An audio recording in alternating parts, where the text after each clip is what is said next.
모든 말씀으로 말씀하여 이르시되 나는 늘 외국 땅 종되었던 집에서 인도하여는 내 하나님 여호와니라.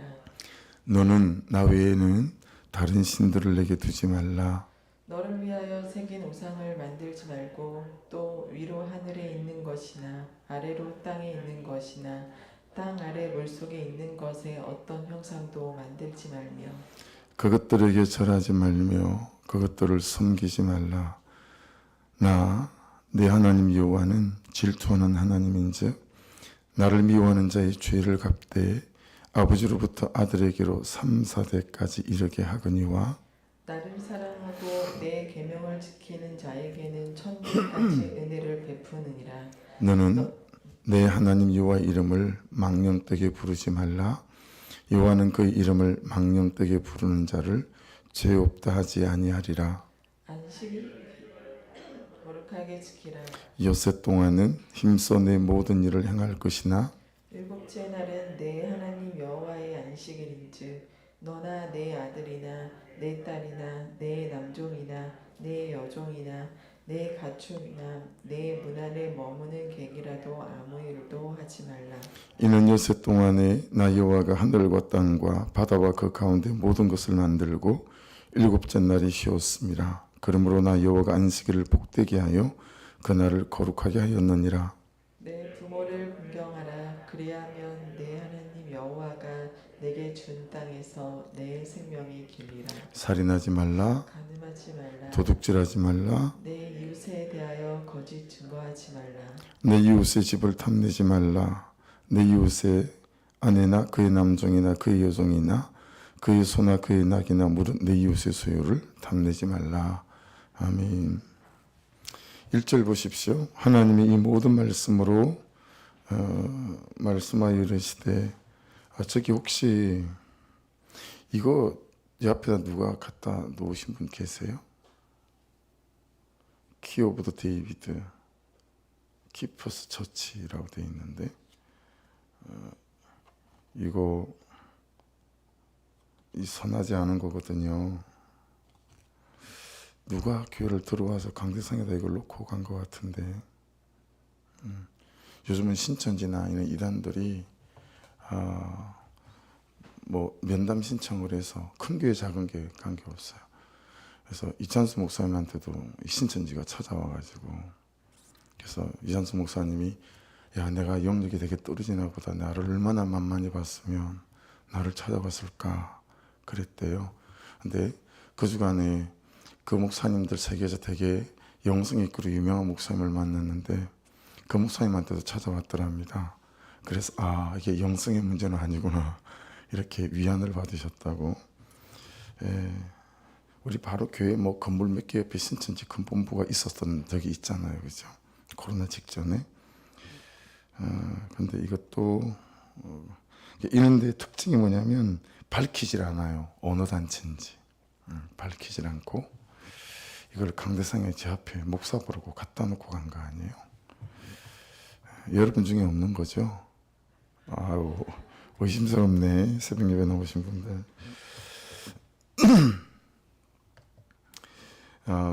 제가 목회를 하면서 좀 곤혹스러울 때가 언제냐면 목사를 너무 신령하게 볼 때입니다. 그래서 이것과 이것 중에 무엇을 선택해야 되는지 물어보는 경우가 굉장히 많습니다. 사업을 해야 되는지 안 해야 되는지 어디서 해야 되는지 언제쯤 해야 되는지 어떤 종목을 하면 잘할 것 같은지 목사가 무당이 돼야 될 때가 많아요. 근데 여러분 오늘 말씀은 이렇게 말씀하세요. 하나님이 이 모든 말씀으로 말씀하여 이르시되 여러분 하나님은 그때나 지금이나 말씀으로 말씀하십니다. 말씀의 방향이 있고 말씀의 길이 있습니다. 말씀에 우리의 선택이 있고 말씀에 우리의 결정이 있습니다. 그래서 말씀을 삶의 방향의 나침판으로 삼고 말씀을 우리의 선택과 결정의 이유로 삼아야 합니다. 그러니 여러분, 여러분의 자녀가 엄마 왜 여기야? 왜 오늘이야? 왜 이것이야? 라고 말할 때 우리는 적어도 어떻게 말할 수 있어야 되냐면 어제 출애굽기 20장 1절로 17절 말씀에서 하나님이 그렇게 말씀하셨어. 할렐루야. 예. 우리 옆집 아줌마가 얘기하는데 그게 너무 좋댄다. 이런 게 있으면 안 되고, 예. 말씀이 말씀하시는 그 결정들, 그 선택들, 이제 이게 우리 입에 붙어 있을 수 있어야 된다라고 하는 거죠. 다만 이제 기억하실 것은 말씀을 삶의 방향으로 나침판으로 삼는다고 하는 것은 가장 행복한 길을 전제하는 게 아닙니다. 예.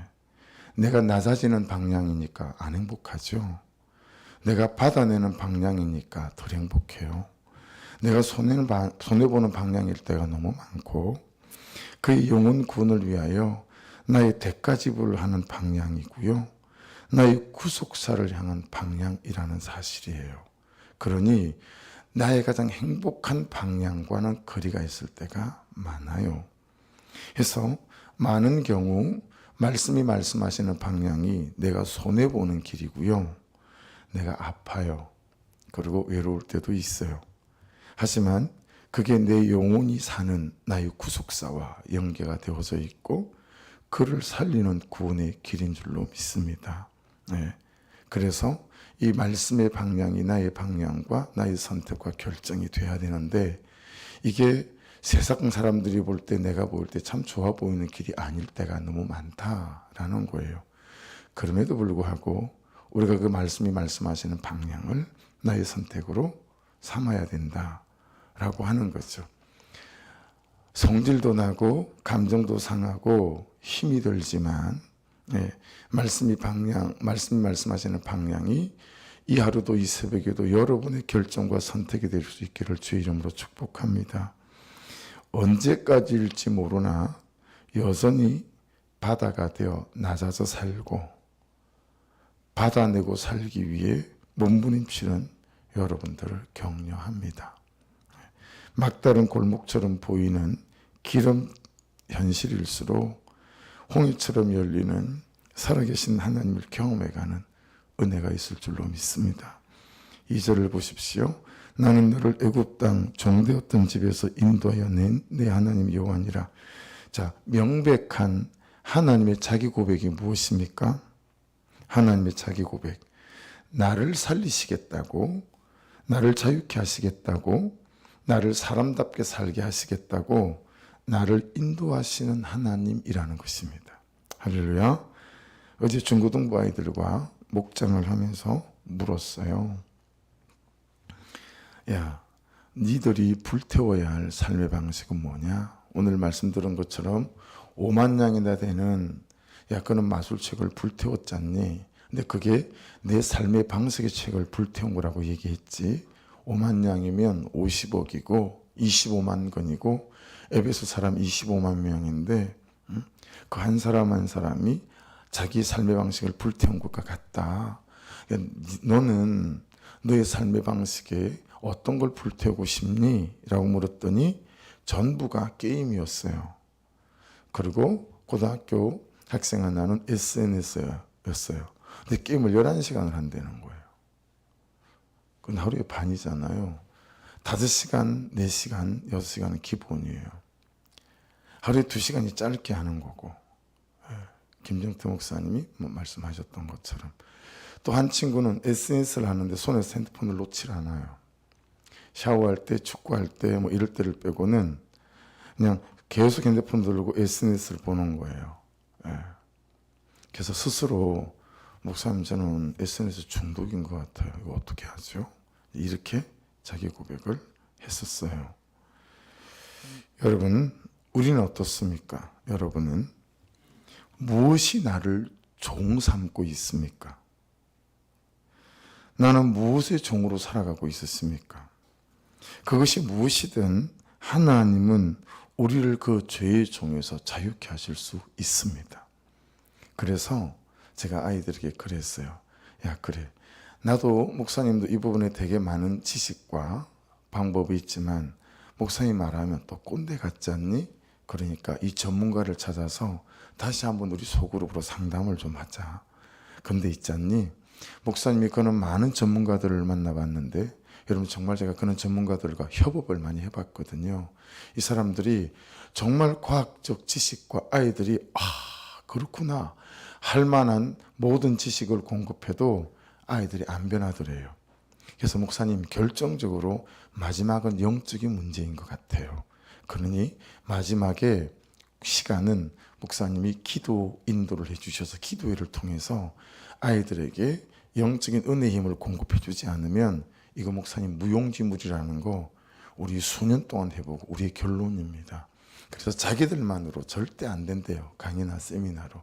그러니 반드시 목사님과 협업을 해서 마지막에는 말씀과 기도로 영적인 문제로 풀어가지 않으면 이는 중독들이 끊어지지 않더라는 전문가들의 견해입니다. 우리도 똑같아요.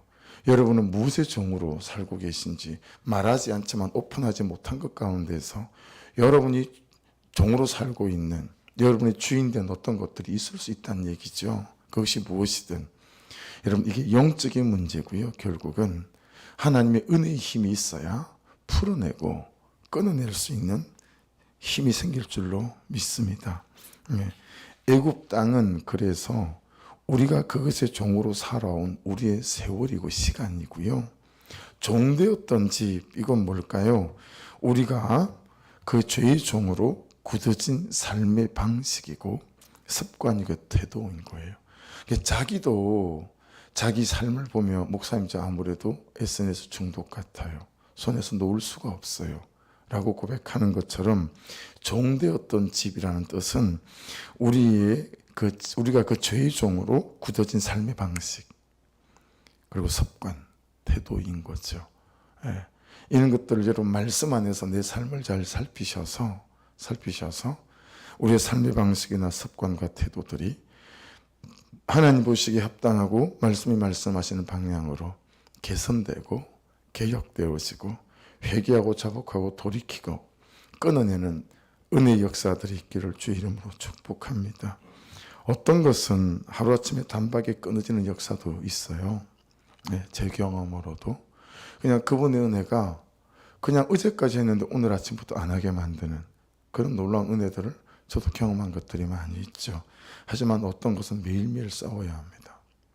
어떤 것은 매일매일 싸우고 엎어지고 자빠져가면서 하루하루를 살아내야 되는 죄의 항목, 습관의 항목, 태도의 항목들도 있을 수 있죠. 그래서 여러분 매일매일마다 말씀 앞에 오픈하고 말씀 앞에서 고백하고 그러면서 하루하루를 살아내시고 그래서 항상 제가 말씀드리는 것처럼 하루만 살자. 이 하루 이겨내고 또 내일 하루 이겨내고 여러분 그렇게 저와 여러분을 애굽 땅에 매이게 만들고 종되었던 집에 살게 만드는 이 모든 우리를 망하게 하는 악한 여러분 이 삶의 방식에서 우리 하나님이 자유케 하실 수 있는 줄로 믿습니다. 그 은혜가 저와 여러분을 주장할 수 있기를 주의 이름으로 축복합니다.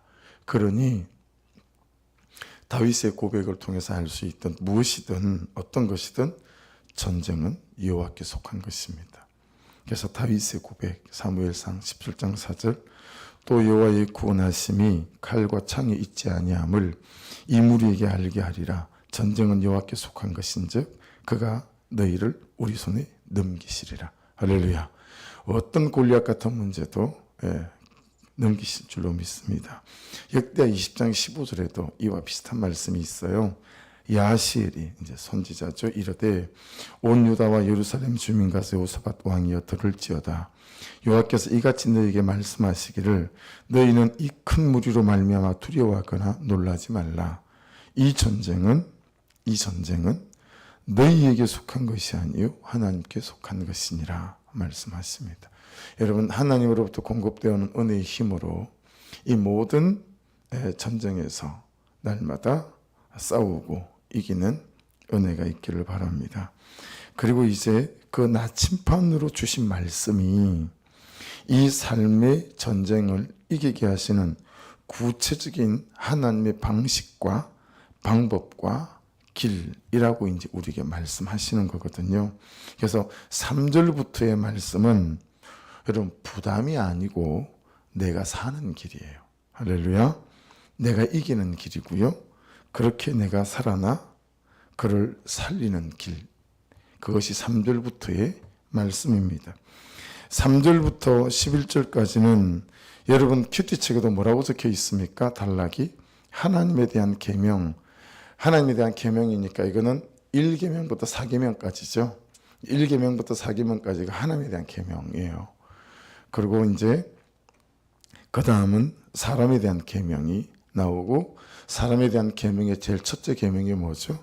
네 부모를 공경하라. 이렇게 되어지잖아요. 그래서 이 3절부터 11절까지 오늘 우리 큐티책으로 본다면 이 4계명까지가 하나님에 대한 계명입니다. 우리가 앞에서도 계속 말씀을 묵상해 왔듯이 수직이 먼저이기 때문입니다. 할렐루야. 하나님과 나와의 관계 수직이 먼저이기 때문에 제일 먼저 너는 나 외에는 다른 신들을 내게 두지 말라라고 말씀하세요. 네. 여러분 수직이 되어야 수평이 됩니다. 그죠? 이제 이거 많이 익숙해지셨죠? 하나님에게 기울어진 인생이 돼야 됩니다. 네. 성도들의 삶의 문제를 상담하다 보면 대부분의 문제는 여기에 있습니다. 하나님을 믿는데 하나님이 그 인생에 없습니다. 왜 그럴까요? 하나님께 나아가는 시간이 없기 때문에 그렇습니다. 대단하신 것 같아요. 진짜로. 주일날 교회에서 11시 예배 하나 드리는 것으로 그 다음 주 주일날 또 예배를 드리러 온다는 자체가 저는 정말 놀라운 은혜인 것 같아요. 야, 그게 어떻게 가능하지 싶을 때가 있어요. 여러분 하나님을 믿는데 왜 하나님이 없을까요? 내 삶의 모든 선택과 삶 중에 하나님께 나아가는 시간이 없기 때문에 그래요.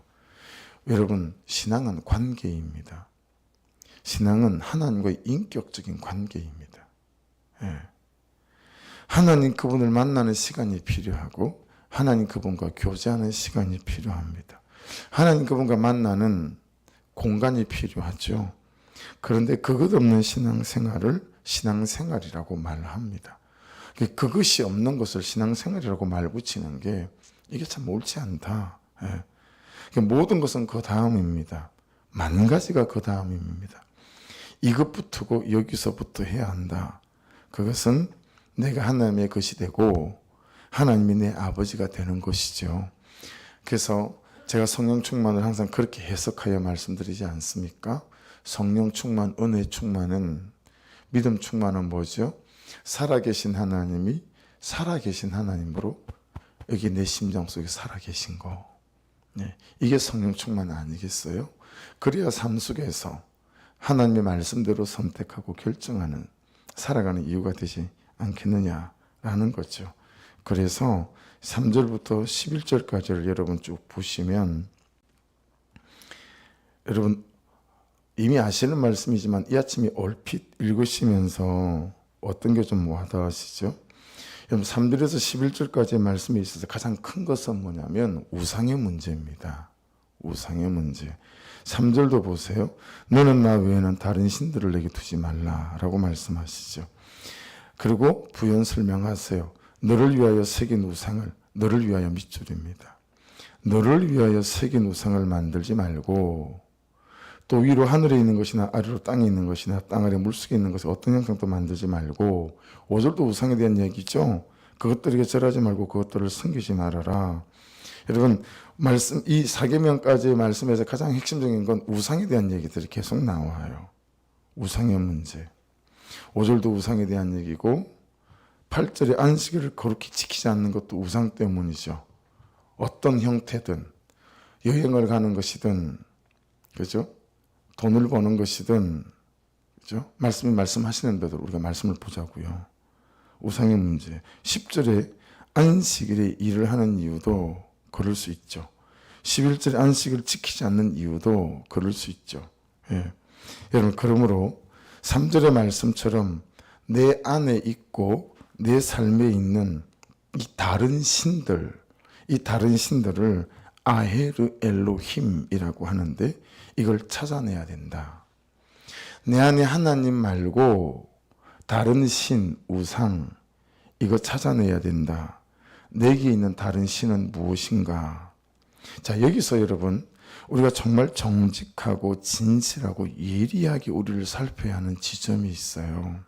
그게 뭐냐면 하나님을 믿는 이유가 그것을 위한 것이라면 그것이 하나님보다 내게 더 하나님이다라는 거예요.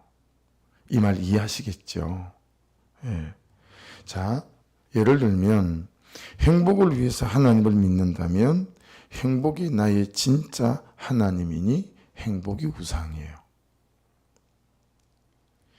자녀를 위해서 이 새벽을 깨운다면 자녀가 진짜 나의 하나님일 수 있으니 자녀가 나의 우상인 성도들 우리 교회라고 왜 없겠습니까?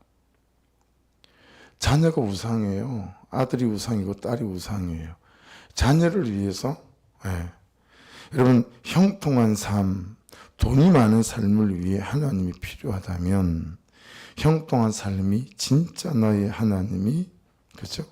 맞는 거죠. 형통한 삶이 나의 우상이 맞는 거죠. 그러니 여러분 하나님을 믿는 이유가 그것을 위한 것이 되지 마시기를 주의 이름으로 축복합니다. 우리는 하나님을 위하여 하나님을 믿는 것입니다. 그때 하나님이 우리를 책임지십니다. 내 죄를 보는 은혜만큼이나 큰 은혜는 내 우상이 보이는 은혜입니다. 말씀을 묵상하고 기도하고 예배하면서 내 죄가 보이는 게 진짜 큰 은혜거든요. 여러분 내 죄가 보이지 않으면 그는 나보다 옳도다 못합니다. 그의 죄만 보이고 내 죄가 안 보이니 어떻게 그는 나보다 옳도다 하겠어요. 그런 이 새벽에 여러분들도 온라인으로 예배하시는 여러분들도 오늘 중에 또 함께 영상을 통해서 말씀을 나누실 여러분들도 여러분 그는 나보다 옳도다 오늘도 고백하십시오. 그는 나보다 옳도다. 있을 일이 있었고 들을 말을 들었습니다. 하십시오. 근데 그게 어떻게 가능하죠? 내 죄가 보여야 돼요. 근데 우리는 항상 그의 죄만 보죠. 그러니 일생을 가도 그는 나보다 옳도다가 어려운 것입니다. 여러분 내 죄가 보이는 은혜만큼 큰 은혜가 뭐라고요? 내 우상이 보이는 은혜입니다. 내 우상을 인정하는 은혜입니다. 여러분 내 우상이 보이고 내 우상이 인정되는 이 새벽 또 큐티하는 시간 되시기를 주의 이름으로 축복합니다. 여러분 6절을 보세요. 나를 사랑하고 내 계명을 지키는 자에게는 천대까지 은혜를 베푼대요. 8절 보세요. 안식일을 기억하여 거룩하게 지키라 합니다. 여러분 믿지 않는 부모님, 남편, 가족 때문에 주의를 방해받는 분들은 9절을 잘 기억하셔야 됩니다. 9절을 같이 읽어볼까요? 시작. 여세 동안은 힘써 내 모든 일을 행할 것이나 여러분 6일 동안 나의 역할과 나의 삶의 자리에서 최선을 다하셔야 합니다. 감사함으로 최선을 다하시고 낮아짐으로 최선을 다하시고 섬김으로 최선을 다하시고 기쁨으로 최선을 다하셔야 합니다. 해서 이 6일이 나의 하나님 앞에서의 하루, 그래서 주일을 통하여 오는 은혜로 살아가는 힘이라는 것을 보여줘야 합니다. 그래야 여러분 결국에는 주일은 내 아내가 예배하는 날이다 라고 하는 것들을 우리가 자신 있게 말할 수 있을 거고 인정받을 수 있을 거라고 봅니다. 그래서 여러분 월요일부터 토요일까지 짜증 부리지 마시고 원망하고 불평하지 마시고 엄마의 역할, 아빠의 역할, 남편의 역할, 직장에서 직장인의 역할을 여러분 정말 진실하게 성실하게 최선을 다하여 사시는 은혜가 있기를 주의 이름으로 축복합니다. 이 말 이해하시죠? 그래야 나는 주일에 오는 그 은혜로 내가 이 자녀들과 당신과 이 가정을 온전하게 섬길 수 있어 라고 말할 때 남편이 그런 것 같아 라고 수긍할 수 있어야 나의 안식일을 담보할 수 있다 이 말이에요. 근데 일주일 내내 불평하고 원망하고 짜증 부리고 살고 주일날은 내가 예배하는 날이다. 여러분 이게 오해가 있잖아요. 참 어려우시겠죠 그 삶이. 하지만 우리 같이 말씀 묵상하며 그런 삶으로 잘 나가볼 수 있었으면 좋겠어요. 여러분 우상에서 우상과 관련된 가장 큰 항목이 뭔지 한번 보십시오. 오늘 말씀을 보시면 우상이 여러분의 우상이 각자 다르겠지만 말씀에 비추어 볼 때 우상에서 우상과 관련된 가장 큰 항목이 무엇입니까? 10절, 11절을 보시면 일입니다. 일. 직장의 문제예요. 왜 그래요? 10절의 말씀이 뭐죠? 일곱째 날은 내 하나님 여호와의 안식일인즉 너나 내 아들이나 내 딸이나 내 남종이나 내 여종이나 내 가축이나 내 문 안에 머무는 객이라도 아무 일도 하지 말라. 여러분 집에 키우는 소도 일 시키지 말라는 거예요. 안식일은 이는 엿새 동안에 나 여호와가 하늘과 땅과 바다와 그 가운데 모든 것을 만들고 그리고 쭉 말씀하세요. 여러분 우상과 관련되어진 가장 큰 항목은 일이 있어요. 일이. 그 말은 우리의 생계잖아요. 그렇죠? 먹고 사는 문제이기 때문에 간단치 않아요. 나의 돈과 연결되어지는 것이고 수입과 직결되어지고 가족의 안녕과 직결되는 일이에요. 가족을 먹여 살려야 되잖아요. 그래서 피치 못해서 주일날 일을 할 수밖에 없는 분들도 많이 있을 수 있죠. 우리 성도들 중에도. 그런 분들은 같이 기도하자고요. 하나님, 주일을 지킬 수 있는 직장으로 그런 일들로 바꾸어 주시고 그런 선한 인도하심을 허락해 주시옵소서. 할렐루야. 그런 기도가 필요하고 그런 기도하시다가 주시는 은혜가 있을 때 결단과 선택들이 필요하겠죠. 목장 안에서도 여러분 이걸 막 공격하거나 나무라거나 그러지 않고 오죽하면 또 그렇게 벌어먹고 우리가 가정을 살아내야 되잖아요. 그렇죠? 하지만 말씀에 비춰 볼 때 옳지 않다.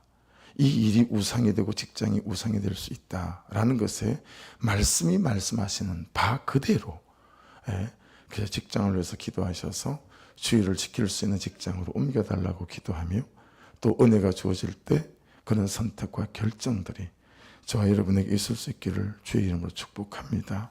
해서 말씀을 빌어 분명히 말씀드립니다. 하나님이 일을 주신 것은 수단으로 주신 것이지 목적으로 주신 것이 아닙니다. 하나님이 일을 주신 것은 과정으로 주신 것이지 결론으로 주신 것이 아닙니다. 그런데 우리가 일을 목적으로 삼고 직장으로 목적으로 삼아 하늘 문이 열리는 삶을 방해받을 수 있음을 기억해야 되겠죠. 여러분 그래서 이 부분이 우리가 회개해야 될 지점이다. 여러분 최선을 다하여 진실하게 정직하게 정말 여러분이 사장님인 것처럼 직장에 충성되게 하시기를 주의 이름으로 축복합니다. 하지만 그 직장이 절대 우리의 목적이 아니라는 걸 유념하셔서 하나님을 목적으로 삼아 살아가시며 여러분의 일과 직장이 하나님을 영화롭게 하는 여러분 그런 수단이 되고 과정이 될 수 있기를 도구가 통로가 될 수 있기를 주의 이름으로 축복합니다. 12절 사람과의 관계에서 제일 처음 주신 내 부모를 공경하라. 그리하면 내 하나님 여호와가 내게 준 땅에서 내 생명이 길리라 인데 제가 가장 잘 못하고 안 되는 것 중에 하나가 부모를 공경하는 것 같아요. 이게 사람에 대한 첫 계명인데 장모님한테 혼자 사시는데 위에 처형이 바로 위층에 살지만 우리 아내는 매일 어머니한테 전화를 하루에 2번도 하시면서 안부를 묻고 막 이러는데 아이고 사위는 사위인가 봐요. 어쩔 수 없나 봐요. 제가 우리 어머니한테도 애정이 되게 많거든요. 전 우리 어머니를 만난 게 큰 복이다라고 생각해요. 제일 처음에 장모님 장인들은 인사하러 갔을 때 진짜 제가 우리 장모님이랑 눈이 맞았거든요. 이야, 그래서 너무너무 존경하고 사랑하는 분인데 말뿐이고 제가 재정으로 시간으로 몸으로 어머님을 잘 못 섬기는 것 같아서 또 저는 저의 죄의 항목으로 제가 이렇게 또 깨닫게 되어지고 또 회개하는 지점이 됩니다. 남아있는 말씀들도 차근차근 묵상하시면서 나에게 말씀하시는 죄의 항목이 어떤 것인지 살피시고 삶에 적용하시는 이하로 되시기를 주의 이름으로 부탁드립니다. 우리 주여 한번 부르고 기도 시작하십시다. 주여